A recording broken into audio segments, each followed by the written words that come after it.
Today, we'll be flying on board the brand new Emirates A350 from Oslo to Dubai.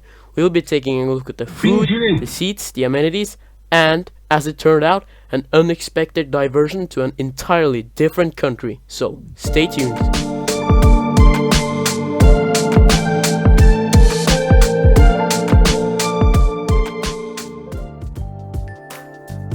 So we got up bright and early to catch our first flight of the day from Trondheim to Oslo. It was quite a wet morning today and a little bit chilly. Luckily everything went smoothly and in no time we were on our plane.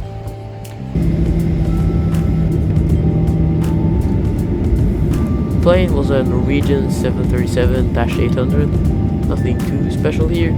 After quite a loud takeoff,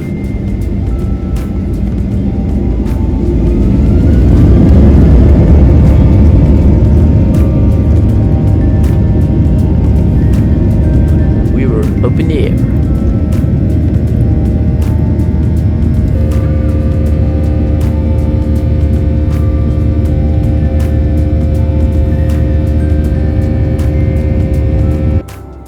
So, for today's flight, we're kicking things off with the first leg of the journey from Trondheim to Oslo. It's a short hop, but it sets the stage for what's going to be a really interesting trip. Once we land in Oslo, we'll have a quick stopover, just enough time to stretch our legs and maybe even do a bit of surprise plane spotting, if we get lucky. After that though, things start to get interesting, because we'll finally be boarding the brand new Emirates A350 for a long haul flight to Dubai. The total flight time is around 7 hours and the route itself is pretty cool. Now, because of some recent political events, which are happening in the Middle East right now, we'll be flying down past the Sinai Desert and across a large part of Saudi Arabia for making approach into Dubai.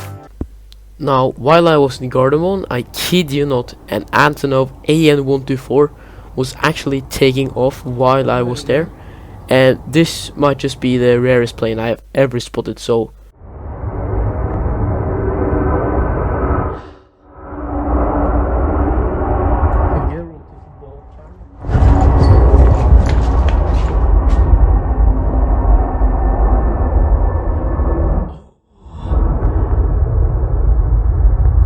mad look right there, you know.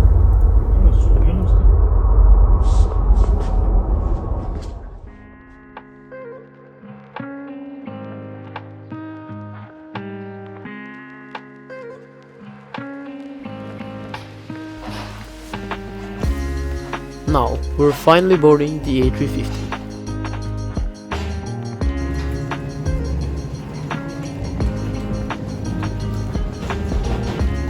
First impressions in the cabin, it's real nice and still feels brand new. The screens are of great quality and the cameras are also great quality. My seat was located right over the wing, so we had a great wing views for the flight. At the seat we got some basic amenities, mainly a water, a blanket, a headset and a pillow. One thing I noticed in the cabin though was that the window blinds are automated. You can control them with 2 buttons. Unlike the 787 though, these don't dim the window, they just fully close the blind. After a short taxi out to runway 19 right on Gardermoen, we were up in the air.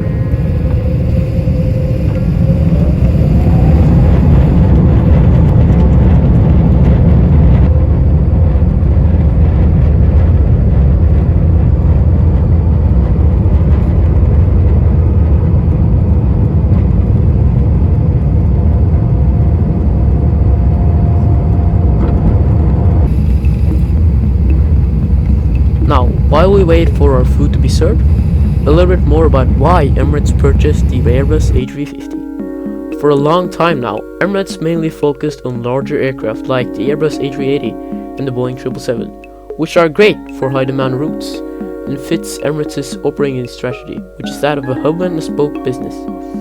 Another reason is timing. The Boeing 777X, which Emirates has on order, has been delayed for quite a while.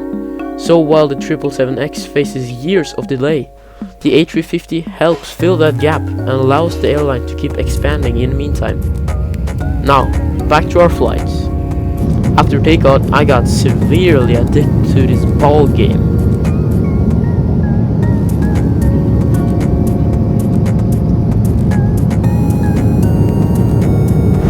Now, our food has arrived. I went for the beef. Along with the beef, they got served some mashed potatoes, broccoli, a simple pasta salad, and for dessert, toffee pudding. We also got some chocolates and crackers. The beef was actually very nice and tender and coated in a sort of white sauce, and it was delightful.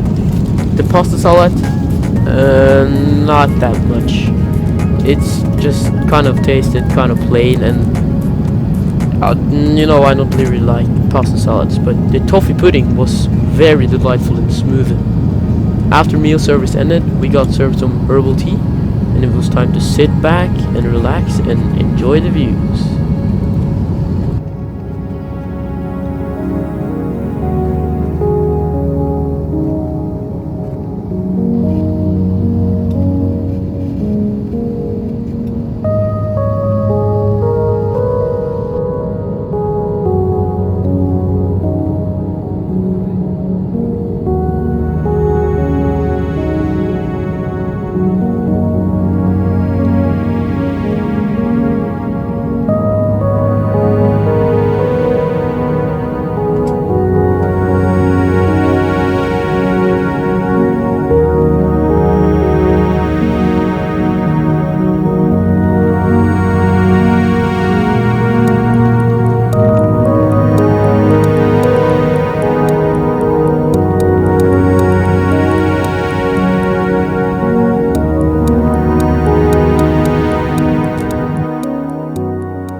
After those beautiful scenes earlier in the flight, things started to change as we crossed over Saudi Arabia.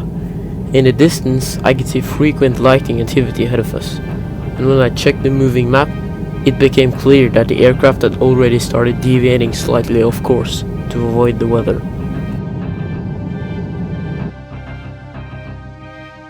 As we continued towards Dubai, the extent of the storm system became much more obvious.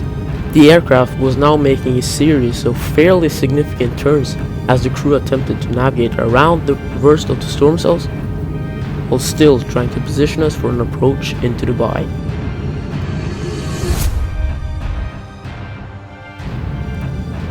For a while, it looked as though we might still make it in, but after spending some time maneuvering around the weather, burning fuel, the pilots finally came on an intercom and explained that conditions in Dubai had deteriorated to a point where a safe arrival was no longer possible.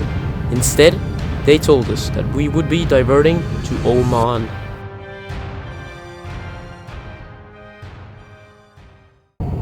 But hey, safety first. After entering a short hold outside Muscat airport, we lined up for the runway and started preparing for landing.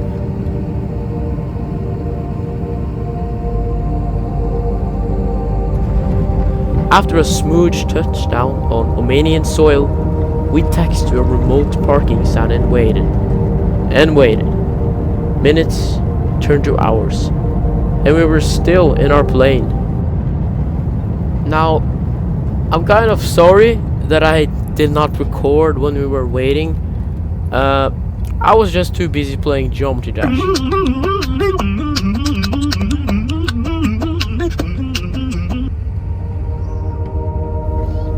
After a while, fuel started being refilled, and the captain came over the intercom again and confirmed that they will start doing preparations to take off to Dubai. After taking off once again, now from Muscat, we were on our way to Dubai again. Now, I'm not gonna lie. While we were en route to Dubai, I hadn't slept for about maybe 20 plus hours, so I may or may not have fell asleep during most of the flight and forgot to record. Sorry.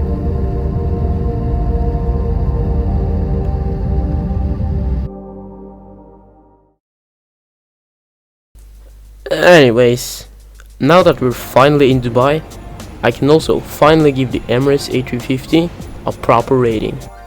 Overall, I think this flight was a great experience, except for the diversion of course, but once again, safety first. The meals were of high quality, and we even got proper silverware, so food and drinks were solid, 7.5 out of 10. It could have been better, but it's definitely above average. Cabin crew, as you might know, cabin crew on Emirates are some of the best in the world, and I truly felt that. Everyone was kind, helpful, and speedy, so 10 out of 10 on that part. Now, for the aircraft itself. The A350 is a beautiful and new aircraft, and as for this specific one, it felt and was really clean and new. Also, this new cabin design is also a real step up for Emirates, since I found that in their old 777s, it often feels a bit gaudy and outdated. Luckily, they're also getting updated, so this one's a solid 10 out of 10.